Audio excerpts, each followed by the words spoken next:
What's your name? Luca. How old are you? 4, and it's almost April, Uh-huh. and it's going to be my birthday. Very good. Are you camera shy? Cubby. Boo. Scary face. Scary face.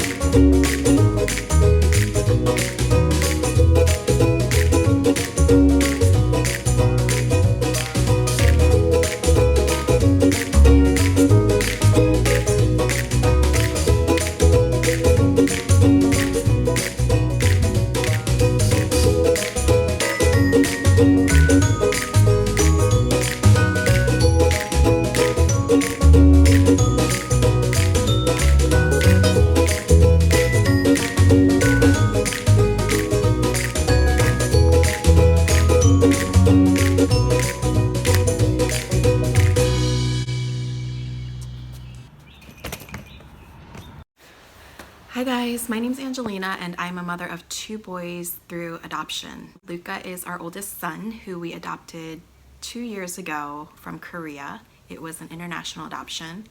And then 6 months later we received a surprising phone call from our agency asking if we would consider adopting another little boy here in the US. And long story short, in a matter of 6 months, we went from having no kids to having 2 kids at the same time. Even though they do have a 3-year age gap between them, Luca is almost 5 and Cubby is a little over a year and a half. We do call them our twin boys. And I've just been trying to figure out this whole motherhood thing for the past 2 years. Getting to know my boys and kind of getting to know myself again. I was not planning to be a stay-at-home mom, but because of the circumstances, that's just the way things happen. So I usually try to blog or write about our adoption journey, but I haven't been able to get into that headspace to start writing. I'm lacking a lot of sleep, and I'm trying something new with this whole video blog thing.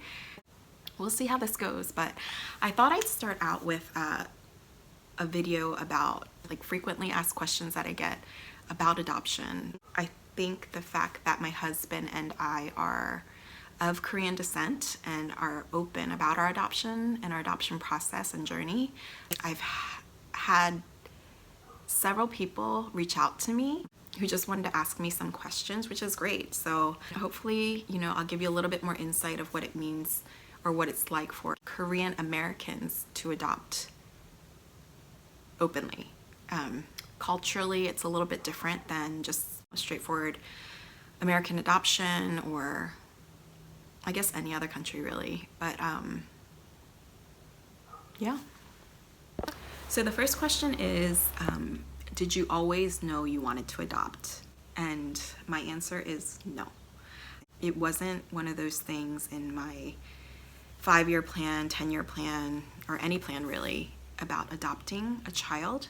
And I didn't go into my marriage talking about it, nor, it wasn't a deal breaker for me to ever be like, oh, if he never wants to adopt, I can't marry him. So that was not something I had in the back of my mind. But what I did have is a heart for adoption. What I mean by that is if I saw a campaign going on or a fundraiser or hear stories or documentaries or books about adoption, something pulled on my heart a little bit more than other things. But our whole process just kind of started very organically, and then it just snowballed. So, my husband and I had been married for quite a while, and then when we finally decided we wanted to have kids, I remember going on a hike with him. We were going on a hike up Griffith Park, and we've been around the block long enough where we've heard stories about Oh, it's okay. Did you have a good nap, buddy? Yeah? Look what we're doing. Who's this, Cubs? Did you have a good nap, buds? Look here. Can you say hi? Look. Hello. Hello. No? Hi. Egyo. Cubby, can you do scary face? Scary face. No? Okay. Okay. Okay, I'm back. I'll try to wrap this question up really quickly because Cubby is now awake, as you saw. But anyway, what I was trying to say is that we've heard stories about friends who were having trouble getting pregnant, who've gone through IVF, and whatnot. So I remember having the talk with my husband on this hike, and I just said, you know, we're not spring chickens anymore. We're pretty much in, you okay? We're not in our 20s anymore. We're getting up there in our 30s. What if we can't have kids? Would you ever consider adopting? And my husband, it was the weirdest thing. It was so casual, but he was just like, sure. Yeah, why not? You know, and so we were just like, okay. So that's how it started, really. That's the truth. And I guess, you know, curiosity leads to things. So you know, I just started researching a little bit about adoption, and then, you know, one website leads to a documentary, and then a documentary leads to you crying watching these stories in the middle of the night, and you can't stop crying about them. So that's pretty much how it started. The next thing you know, with Luca, he was a waiting child, which means, you know, they do some spotlights on children who are a little bit older in age. He was almost about 1 year old. And in Korea, after you hit the 1 year mark, it's a little bit harder to be adopted, I guess. So he was a spotlight, like, waiting child on a list. What are you doing? And something about him just really spoke to us. And one phone call inquiring turned into an application, and the rest is history. So that's how it started. I gotta watch Cubby. He's going crazy. And cheese? Hi. Can you say 안녕하세요? 안녕하세요. 아이고, 안녕하세요. Scary face. 애교. Okay. Hi. Okay, so I couldn't continue yesterday, so I'm just going to finish up today. But basically, with the first question, the whole reason I am explaining that is because, you know, I hear people say they never had that pull about adopting in the past, so bless you. There is that whole misconception that you've always had to have that heart for adopting, but I don't think that's true. People evolve, people change, you are exposed to different circumstances, you read up on things or see things, and with something like adoption, I think we're more afraid as human beings to make that permanent connection with someone. And culturally, I mean, of course, there's even more layers on top of that of why it is harder to think about adopting. So I totally get it. I mean, we've been through it, but I just wanted to challenge some of you or encourage some of you that if you do have some sort of calling, I guess, or something's pulling you towards just the idea of adoption, don't ignore it. You know, if you are a Christian or a person of faith, I want to challenge you too, because I honestly feel like as a person who has accepted Christ, I've said this term many times before, but I do call myself a closet Christian because I'm not very comfortable.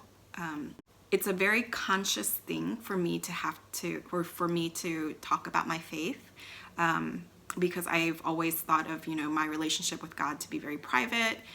But after adopting my children, I can't help but talk about seeing God's fingerprints in our process and in our journey. And as uncomfortable as it is for me to talk about that, I mean, it's the truth. So yeah, I just hope that with this particular question, again, if you are thinking about adopting at all, don't feel like you've always had to have this strong hold and connection with the adoption community to move forward in adopting in the future. So that's my 2 cents. I did want to say that I am going to try my best to upload a couple videos, a few more questions that I do want to tackle that people have asked me, and whether, you know, it is culturally based or just adoption in general. I don't know if it's going to be in the next couple days or in the next couple weeks, or hopefully not a month, but I promise I will be better at uploading and doing this than I have been with my writing. So if there's something you want me to elaborate on, or a question that you might have as well, feel free to comment or contact me through DM on social media, or if you're a friend of mine, you know how to reach me. So, but otherwise, subscribe if you are interested at all with the next video, and I'll try to tackle 1 or 2 more questions in the next one, and then we'll see how it goes from there. If you've made it this far, thank you for watching. I'm much better at writing than I am in front of a camera, so thank you. Say thank you for watching in Korean. Thank you. No, in Korean. 한국말로. 하나님 크기. 하나님 크기. Oh my goodness. 정말. Bye. I don't know. 아,